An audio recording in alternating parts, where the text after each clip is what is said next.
vamos a hablar sobre lo que es la anestesia regional raquídea. Un poco de recordatorio sobre lo que es la historia. Vamos a comenzar diciendo que en 1860 Albert Niemann aisló la cocaína como un alcaloide puro. Posteriormente, en 1884, Carl Kohler, que era un oftalmólogo, usa la cocaína en una cirugía de córnea con buen éxito. Más tarde, 10 años más tarde, Leonardo Corning administra la anestesia raquídea con cocaína en un perro, en un can, para demostrar que evidentemente sí era efectiva. 4 años más tarde, Augusto Biel, que era un cirujano, realiza la primera anestesia raquídea lumbar en él y en su asistente Hildebrand. Para poder comprender mejor lo que es la anestesia raquídea, debemos tener siempre presente para recordar sobre lo que es la anatomía. Entonces, el canal espinal se extiende desde el foramen magno o agujero occipital hasta el hiato sacro. La columna vertebral en sí es un canal donde se encuentra la médula y a la cual protege de cualquier trauma. Asimismo, durante la vida embrionaria, la médula espinal se encuentra llenando todo el espacio espinal completamente, como ven aquí, todo este azul es la médula espinal, ¿no? Durante la vida embrionaria, y a los 5 meses ya se va posicionando a nivel de la sacra 1, ¿no? S1. Cuando nace y los niños menores de 2 años, la médula espinal, el cono medular termina a nivel de L3. En los adultos, la médula espinal se sitúa aquí a nivel de entre L1 y L2. ¿Qué es el líquido cefalorraquídeo? El líquido cefalorraquídeo es un ultrafiltrado plasmático que se origina en los plexos coroideos de los ventrículos laterales y pasa a través de los forámenes de Monro al tercer ventrículo. Aquí está, agujero de Monro, tercer ventrículo. Y desde allí va a través del acueducto de Silvio, va a pasar al cuarto ventrículo, de donde a través de los agujeros de Lucha y los Magendie va a desembocar en el canal espinal o espacio subaracnoideo. Su absorción se efectúa a nivel de las vellosidades aracnoideas o granulaciones de Pacioni, ¿no? Que se encuentra aquí en la corteza cerebral. La producción de líquido cefalorraquídeo es en una cantidad de 0,35 ml minuto, vale decir, durante todo el día son 500 ml que se va produciendo, con una tasa de recambio entre 4 a 5 veces por día, porque decimos que es secretado por las vellosidades y luego reabsorbido, ¿no es cierto? Entre la formación y la reabsorción, el volumen total es en los neonatos de 10 a 60 ml, en los lactantes y los niños menores de 2 años entre 70 a 90 ml, y en los adultos de 100 a 150 ml. También el volumen total está en relación al peso, es decir, en los lactantes y niños 4 ml kilo peso y en los adultos 2 ml kilo peso. Es decir, de un adulto generalmente tomamos de referencia eutóxicamente un peso adecuado de 70 kilos, entonces 2 por 70 sería 140, entonces nos aproximamos al volumen total por día que tiene el paciente. A una temperatura de 37 grados centígrados, la densidad es de 1003 a 1009. ¿Cuáles son las funciones del líquido cefalorraquídeo? Proteger el sistema nervioso central, mantener una homeostasis interna, una protección inmunológica, nutrir a la médula espinal y obviamente la excreción de todos los desechos. Entonces, ¿qué es la anestesia raquídea? Es una anestesia regional de tipo central, es un bloqueo neuroaxial cuyo sitio de acción es la raíz nerviosa. Y es interrumpida la transmisión nerviosa de manera temporal, al igual que en la peridural que les dije en la anterior clase. La administración del anestésico local se la realiza aquí en el espacio raquídeo o subaracnoideo. La terminología de la anestesia raquídea también puede ser intradural, espinal o anestesia subaracnoidea. Indistintamente, cualquier término puede ser utilizada. Dentro de la técnica, al igual que en la peridural, debemos seguir los pasos correctamente con todos los cuidados necesarios. La premedicación puede ser necesaria en algunos pacientes que se encuentran demasiado ansiosos y que ya lo determinamos durante la visita preanestésica. La posición también es otro factor importante, porque dependiendo del tipo de cirugía y de la constitución del paciente, esta puede limitarnos muchas veces en nuestra técnica. Realizar una asepsia y antisepsia con alcohol yodado y sacar el excedente del yodo con alcohol puro. Luego tenemos las agujas espinales. Vamos a determinar el espacio subaracnoideo a través de la salida del líquido cefalorraquídeo. Aquí esquemáticamente vemos las tres agujas que tenemos en nuestro medio. Las más usuales quizás son la Quinque y la Whitacre. La diferencia, al igual que en las agujas peridurales, es el bisel. Aquí en la Quinque es cortante y aquí es la punta roma con un orificio lateral.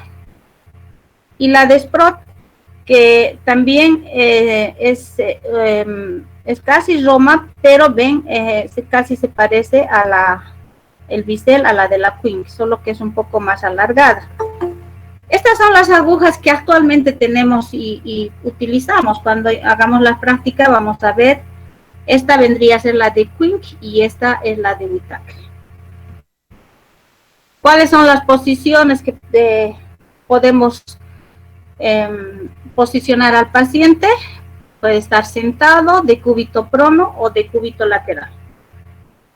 La posición sentada generalmente es la más utilizada en los pacientes obesos, porque a veces no pueden por el aumento de la presión intraabdominal y el tejido adiposo con que ellos tienen abundantemente. Entonces a veces la posición de cúbito lateral es un poco incómoda.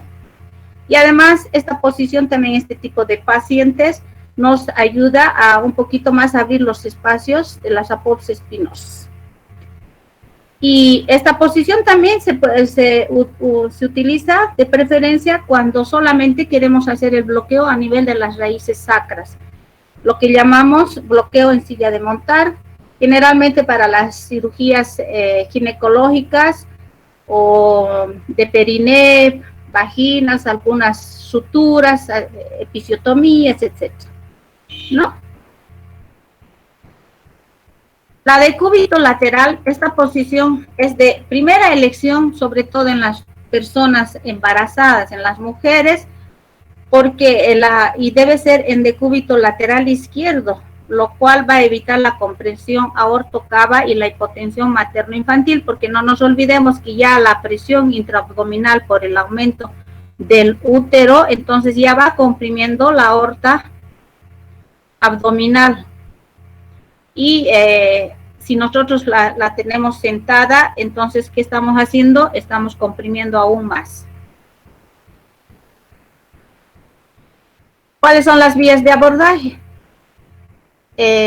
Dependiendo de la habilidad o preferencia del profesional, puede ser una vía mediana o paramediana, a 1,5 a 2 centímetros de la línea media.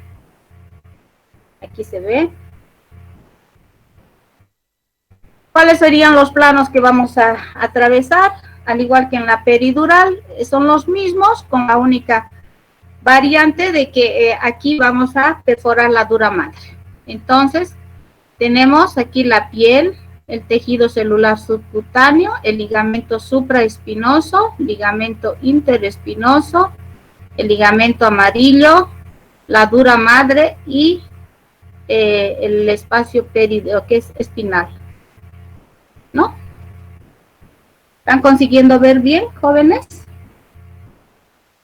Hola. Sí, doctor. Sí, doctora. Sí,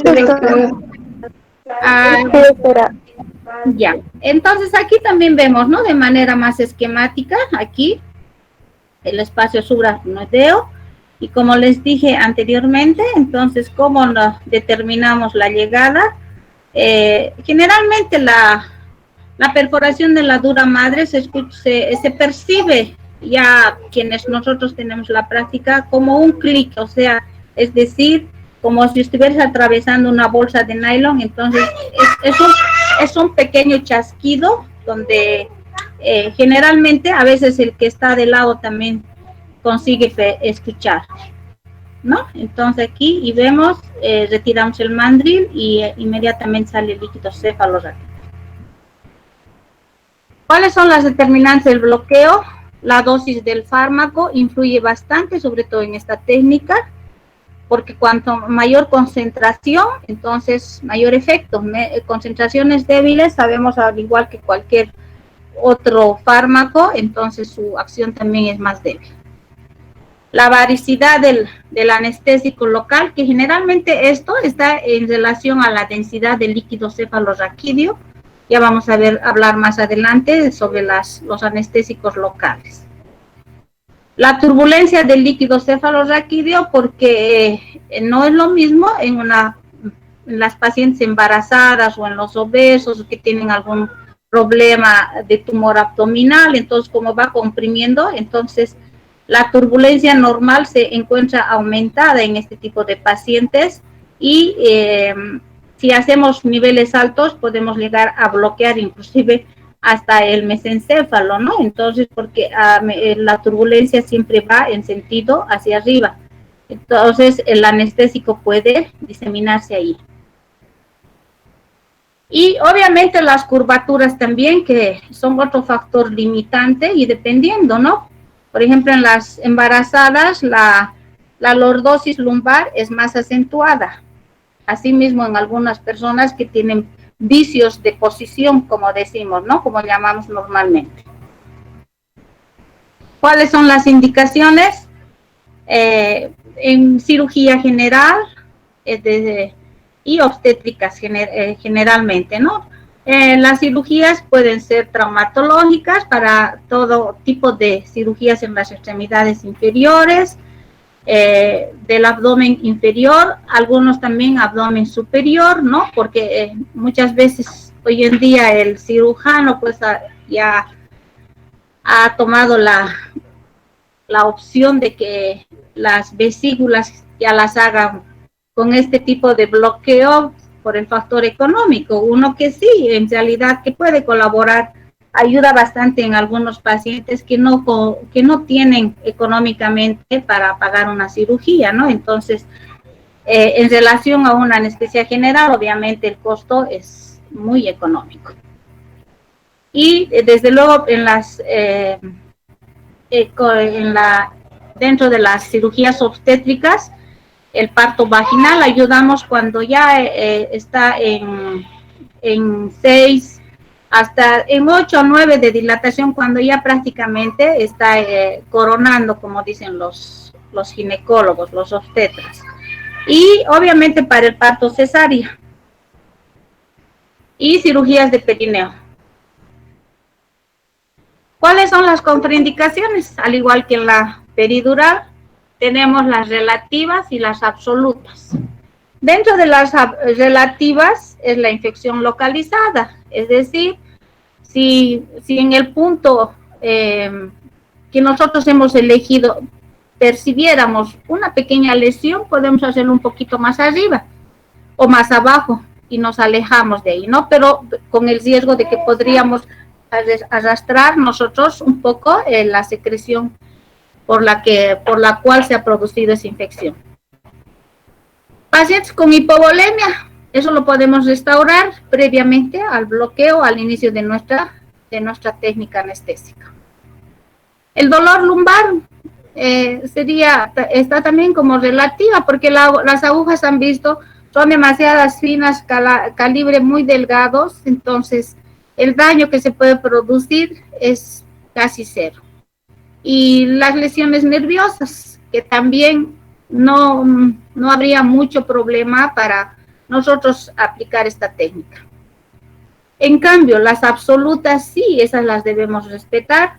Como les dije en la anterior clase, el rechazo del paciente, así como también una anestesia general. Por ejemplo, si es un cantante y nosotros por alguna mala suerte podría lesionarse en una cuerda vocal, podemos tener serios problemas legales, ¿no? Si él nos dice, no quiero que me intube, no quiero una anestesia general, hay que ver opciones. Pero si tiene que operarse, tiene que ser una cirugía neurológica, indudablemente no vamos a poder hacer una raquidia o ni cualquier otra técnica local o regional, tiene que ser una general, ¿no es cierto? Y la sepsis generalizada, esto sí que es muy importante, porque no nos olvidemos que hay muchos pacientes que a veces durante la emergencia son los pacientes que llegan con mucho problema, totalmente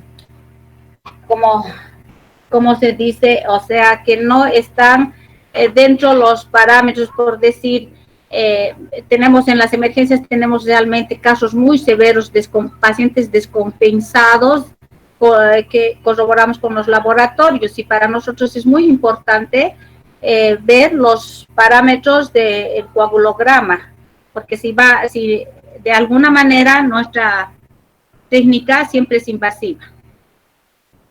Luego las coagulopatías, un paciente por decir que está siendo medicado con anticoagulantes, recibiendo heparina o toma aspirina, entonces también durante la valoración preanestésica nosotros debemos tener el criterio sano de que debemos suspender. Y obviamente el aumento de la presión intracraneana también, que es otro factor limitante para esta técnica. Aquí vemos el nivel segmentario, que es lo que alcanzamos a bloquear con esta anestesia regional.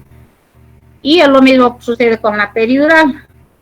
Cuando son cirugías perineales del periné, entonces que alcancemos un nivel de S1, entonces ya conseguimos bloquear todo esto, ¿no? Toda la región del periné para abajo. Y si para las cirugías obstétricas debemos alcanzar mínimamente un nivel de T12, porque a veces el cirujano cuando descomprime el útero, entonces cuando hace la limpieza, hace tracción de los elementos anatómicos intraabdominales, y entre ellos obviamente el peritoneo. Y ya vemos si necesitamos para cirugías de abdominales altas, podemos llegar hasta un T6 o T4, ¿no? Porque la vesícula se encuentra aquí a nivel de la parrilla costal. ¿Cuáles son las complicaciones inmediatas? Inmediatas es en el momento que hacemos la anestesia o durante las 24 primeras horas, ¿no? Dentro del sistema cardiovascular, lo primero que se nos va a presentar es una caída de la presión arterial, lo cual decimos que es una hipotensión, pero ya les había dicho también en la anterior clase que esto podemos evitarlo administrando previamente unos 500, hacerle una carga rápida de unos 500 cc de alguna solución fisiológica o sincrelactato.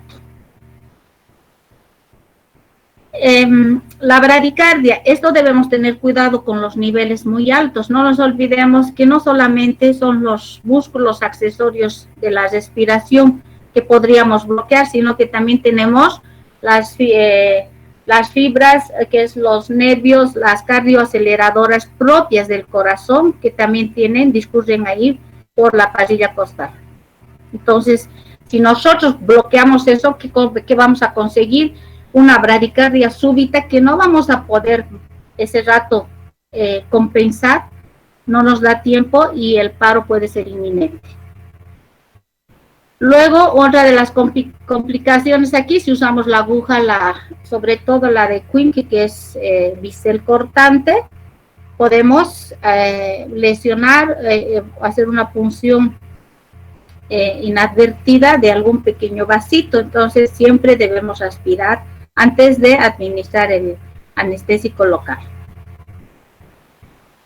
Dentro del sistema respiratorio, solo si tenemos bloqueos altos, se puede presentar una disnea y una apnea.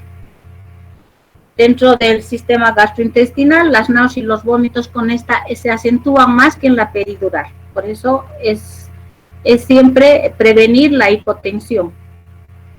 Y posteriormente las parestesias, que el paciente es quien nos va a determinar, nos va a decir qué es lo que está sintiendo. Las complicaciones pediátricas. Estas, el paciente siempre si nosotros vamos, a veces no hay que hacer preguntas inducidas a una respuesta.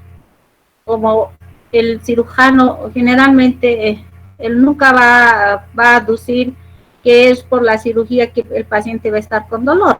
Si le dice, le duele la espalda y yo le he puesto una anestesia regional, el paciente va a decir sí. Entonces, para esto, durante la valoración preanestésica, es muy importante, si nuestra técnica va a ser una anestesia regional, tener mucho cuidado y puntualizar sobre lo que nos pueda decir el paciente de algún antecedente. La cefalea postpunción dural, ahora ya se ha reducido porque las agujas son muy finas, es casi el grosor de un cabello, entonces la posibilidad de la pérdida de líquido cefalorraquídeo es mínima. La infección también, si tomamos cuidados con todo el material estéril y hacemos una buena asepsia y antisepsia, no tendríamos por qué tener, excepto en los casos de que presentara una pequeña lesión y nosotros inadvertidamente durante la asepsia llevaríamos parte de esta infección. La retención urinaria, solo si por casualidad, digamos, el anestésico muy concentrado se ha quedado a nivel de la caudequina un poco, entonces, pero eso se soluciona durante las primeras 24 horas. Y el deterioro neurológico es también raro, pero no podemos dejar de descartar. ¿Cuáles son las ventajas? Que una de las más importantes, el paciente se encuentra consciente, nos puede colaborar, nos puede decir qué es lo que está sintiendo, ¿no es cierto? Y pues las ventajas, como estamos viendo aquí, varios van a disminuir la respuesta metabólica al estrés. No nos olvidemos que todo paciente siempre en algún momento a la espera de una cirugía siempre entra en cierto desespero y pues se liberan catecolaminas que condicionan a un aumento del estrés. La pérdida de la sangre también se encuentra disminuida, es mínima, porque mismo así, si funcionando, no vamos a lesionar grande el vaso, a no ser que el cirujano seccione algún vaso también durante su procedimiento. Asimismo, disminuye la incidencia de las tromboembolias y la morbilidad del paciente quirúrgico de alto riesgo. O sea, esta sería una técnica de elección en pacientes cardiópatas. ¿Cuáles las desventajas? Tener una hipotensión arterial sostenida, lo cual nos puede producir una bradicardia por disminución del retorno venoso o de la precarga. La neurotoxicidad y cardiotoxicidad dependiendo del anestésico local que nosotros hagamos uso. la cefalea y el dolor de espalda. Prácticamente las desventajas incluyen a las complicaciones. Y las complicaciones neurológicas, que estas generalmente son inherentes de la técnica.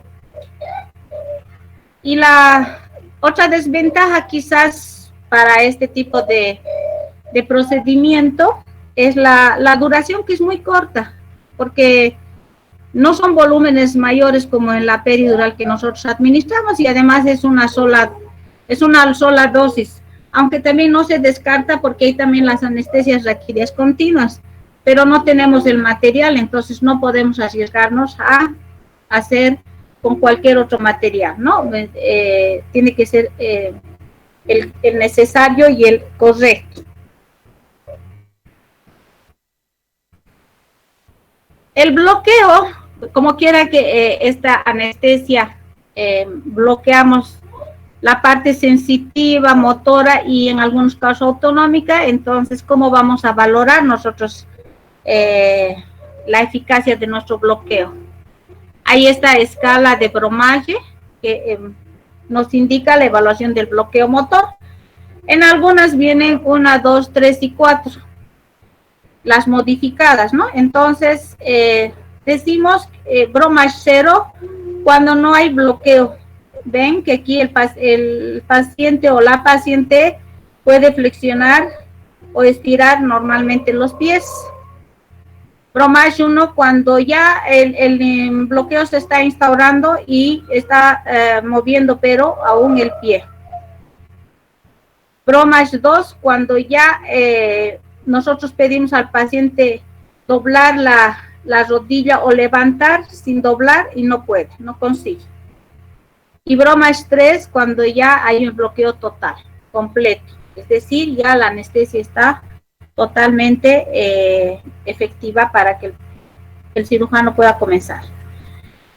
Quizás la ventaja de esta en la peridural también es que el inicio es muy rápido, a diferencia de la peridural que demora entre 10 y en algunos casos hasta 20 minutos, les dije en la anterior clase, ¿no? En cambio aquí es de inmediato, tras que uno termina de administrar el anestésico local, pues inmediatamente el paciente ya va sintiendo esa pesadez en los miembros inferiores, y también nosotros vamos testando con una agujita o un algodón previamente, porque lo primero que se pierde es la sensibilidad térmica y luego reciben al dolor. Entonces, al haberse producido con este bloqueo una vasodilatación que estamos haciendo que el paciente pierda calor, entonces con una gasita o un algodón empapado en alcohol, nosotros le decimos qué es lo que está sintiendo, frío o calor, él nos avisa inmediatamente, y vamos haciendo pequeños pellizquitos o pinzando con una pinza o con una agujita hasta a ver a qué nivel nosotros hemos llegado.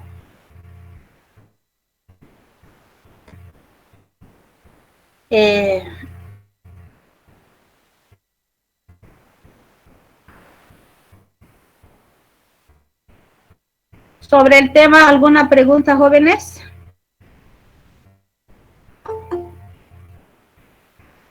Hola. Hola. Hola. No, doctora, ninguna. No hay ninguna. Ya, yo creo que con esto han comprendido mejor los dos bloqueos, ¿no es cierto? La de la anestesia regional. Ahora vamos a pasar a presentar lo que son los anestésicos locales.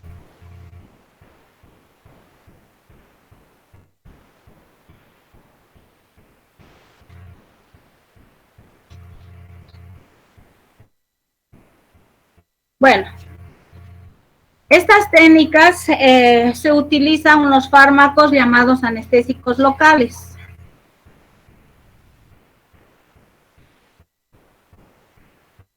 Un momentito.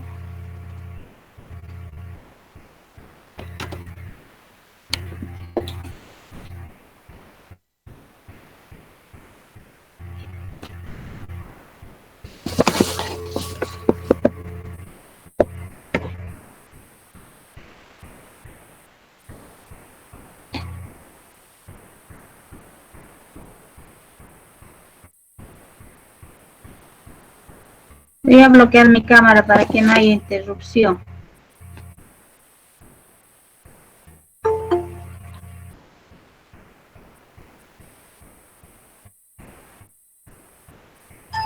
Bueno, como les estaba comentando, para esta técnica de anestesia regional utilizamos los anestésicos locales y que dependen de un grupo de fármacos llamados anestésicos locales. ¿Cuál es la función de estos anestésicos locales? Es la pérdida transitoria de las funciones sensoriales, motoras y autonómicas en una porción del cuerpo. Generalmente, si utilizamos la peridural y la raquídea, entonces es una región bastante extensa, cuya acción es bloquear reversiblemente la conducción nerviosa, proporcionando anestesia y analgesia postquirúrgica. Son drogas que funcionan como antiarrítmicos también, como es la lidocaína, y se utiliza durante y posterior a la intubación con el objetivo de disminuir el reflejo de la tos, porque la mucosa de la orofaringe, algunos pacientes, sobre todo que son alérgicos, entonces el estímulo podemos nosotros desencadenar un acceso de tos. ¿Cómo se clasifican estos? En aminoésteres y aminoamidas. Los aminoésteres tienen una cadena intermedia que forman una unión éster entre el grupo aromático y un amino. Este grupo de anestésicos ya han dejado de ser utilizados porque tienen una desventaja que dura muy poco y más efectos secundarios. Entre este grupo tenemos la procaína, la clorprocaína, la cocaína y la tetracaína. Creo que aún existe la procaína, pero hay que para procedimientos tendrían que ser muy cortos, ¿no? Por decir, desgarros de periné, exeris de algún lipomita a nivel de la región perineal, etc. Las aminoamidas tienen una unión amida entre los grupos aromáticos y amino. Las ventajas de esta es que tienen menor incidencia de efectos secundarios y el tiempo de duración es mayor. Entre estas tenemos la lidocaína, la bupivacaína, la mepivacaína, ropivacaína y la levobupivacaína. Estas dos últimas son las que tienen menos efectos adversos y son más cardioestables. A diferencia de la lidocaína y la bupivacaína, la primera es neurotóxica y la bupivacaína cardiotóxica. ¿Dónde actúan los anestésicos locales? Existen dos teorías. Unas que actúan sobre la membrana celular, modificando su estructura, y otras actuando en lugares específicos a nivel de los canales de calcio. Dentro de sus propiedades físico-químicas es muy importante porque estas van a radicar en la efectividad del anestésico local, como ser el pK, que va a determinar la latencia, es decir, el inicio de acción del anestésico tras la administración de este. Su capacidad de unión a las proteínas es lo que nos va a determinar la duración del efecto del anestésico local, y la liposolubilidad, la potencia. No nos olvidemos que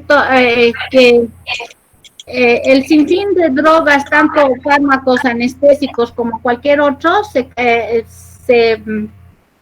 diferencian porque unos son lipofílicos y otros hidrofílicos, ¿no es cierto? Entonces esa afinidad hace que variar la potencia de la misma droga. ¿Cómo es el metabolismo de los anestésicos locales?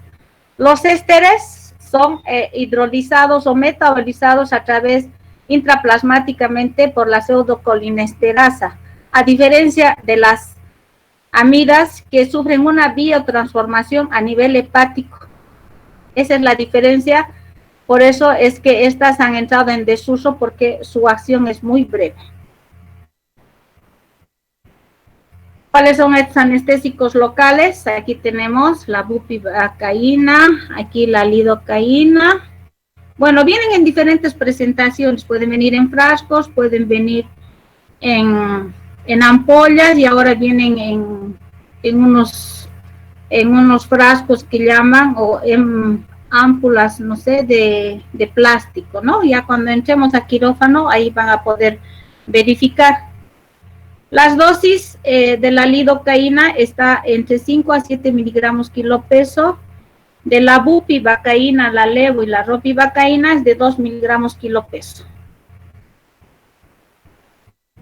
Estos anestésicos locales también pueden tener la adición de la adrenalina o fenilefedrina, las cuales van a provocar una vasoconstricción del tejido local, limitando la recaptación del anestésico local por sus vasos y prolongando sus efectos de la misma manera que van reduciendo su potencial de acción. Vale decir, si por alguna razón inadvertidamente nosotros hemos funcionado un vaso, ¿qué hace? Entonces la adrenalina va a producir una vasoconstricción y va a evitar que el anestésico se difunda pasivamente a través de ese vaso, ¿no? Sobre todo con la bupivacaína, que hemos dicho que es cardiotóxica. Si esta se administra inadvertidamente en algún vaso y peor en una arteria, el paro es inminente y ahí no nos da tiempo ni para nosotros actuar inmediatamente. ¿Cuáles son las contraindicaciones de los vasoconstrictores? Pacientes con angina de pecho, obviamente, ¿no? Porque son pacientes cardiópatas que son inestables. Pacientes hipertensos, cualquier arritmia cardíaca, un bloqueo nervioso de los, no podemos hacer a nivel de los que tienen circulación terminal, como ser los dedos de los pies, las manos, el lóbulo de la oreja y el pene. La intoxicación por los anestésicos locales repercuten en varios órganos nobles u órganos blancos que nosotros llamamos. A nivel cardiovascular se produce una hipertensión con una taquicardia sostenida que puede llegar a producir hasta desde una simple taquicardia a una fibrilación. La disminución de contractilidad aumenta el gasto cardíaco, hay hipotensión, la bradicardia sinusal, las arritmias ventriculares y obviamente la parada circulatoria.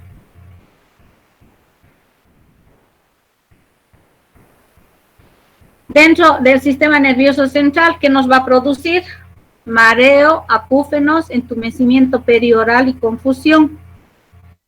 Fasciculaciones musculares que pueden llegar a las convulsiones tónico-clónicas en el paciente. Las alucinaciones auditivas y visuales. Y la pérdida de la conciencia con una parada respiratoria. Cuando hay esto, generalmente el paciente, como está consciente, entonces él nos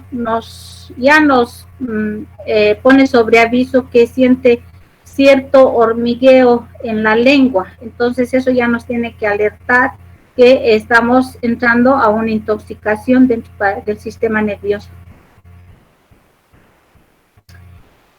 Entonces, hay una relación entre la concentración, la dosis y la concentración en el plasma de los anestésicos locales con el tiempo que transcurre desde su administración. Aquí, como les decía, el primer signo que nos va a decir el paciente es el adormecimiento de la lengua y la boca. Ahí se va a seguir de algunas alteraciones sensoriales y de conductas. Contracciones musculares, puede perder la conciencia y seguidamente producirse las convulsiones generalizadas, que nos puede dar un falso desde aquí. También es importante dentro de la anamnesis preguntar al paciente si no es un paciente que presenta convulsiones, porque no nos olvidemos que hay muchos pacientes que son asintomáticos o podemos desencadenar con esto, o algunos que están haciendo ya su tratamiento. Entonces, muy importante nuestra valoración preanestésica. Y obviamente con todos estos puede haber una falla respiratoria y una toxicidad del sistema cardiovascular. El paro cardíaco se puede dar y obviamente la muerte. ¿Cuáles serían las propiedades del anestésico local? Infelizmente, no sé si algún día llegaremos a conseguir una droga ideal con todas las características que nosotros exigimos, que no sea irritante de forma local, en este caso de los anestésicos locales, que no produzcan lesiones irreversibles en el sistema nervioso central, que su toxicidad sistémica sea escasa o nula, que produzca un efecto con rapidez y la duración del efecto sea suficiente, pero no excesiva, vale decir, con buena efectividad en pequeña proporción del volumen o la dosis que nosotros queramos administrar.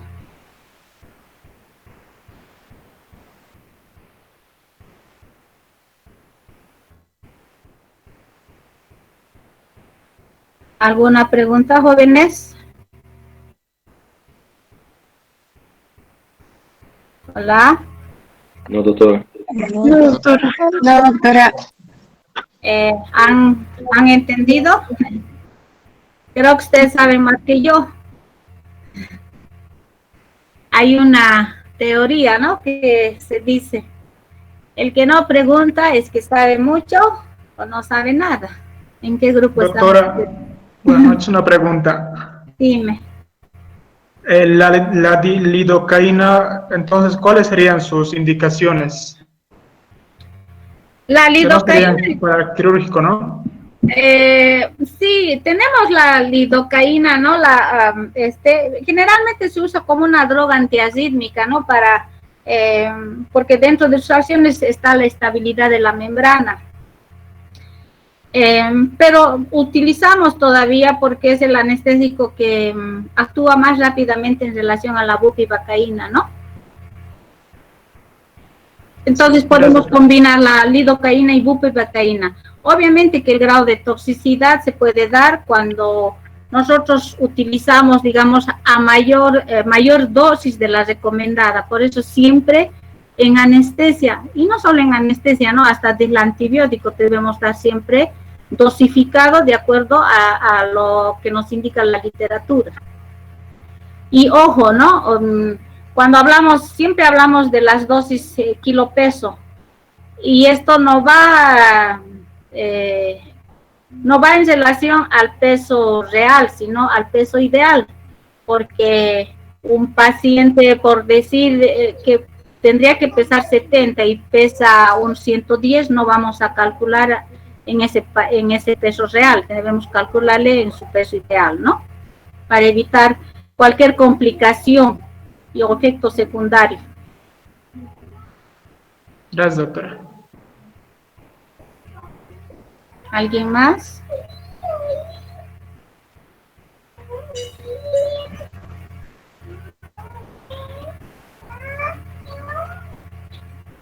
Bueno, jóvenes, creo que ha estado la presentación clara, es lo que se busca, se pretende con la materia de anestesiología, que como médicos generales ustedes tengan el conocimiento previo y la base sólida de saber distinguir las diferentes técnicas de anestesia y asimismo los anestésicos, cuáles deben ser utilizados en el momento que precisan, ¿no? Bueno, ya, entonces nos veríamos el lunes a las 7 de la noche. Igualmente les voy a mandar el link hace una media hora antes. El próximo tema va a ser el bloqueo regional periférico del plexo braquial. ¿Ya? ¿Están de acuerdo? Sí, doctora. Sí, doctora, gracias. Está bien, doctora. Está bien, doctora, gracias. Ya, bueno, jóvenes, gracias por su presencia y su asistencia. Ya les voy a mandar, una vez que concluyemos con los temas, yo voy a subir los temas, ¿ya? El texto. Entonces, no se preocupen, la bibliografía les vamos a facilitar, porque como estamos en esta pandemia, entonces no es necesario. Y a ver cuándo nos encontramos.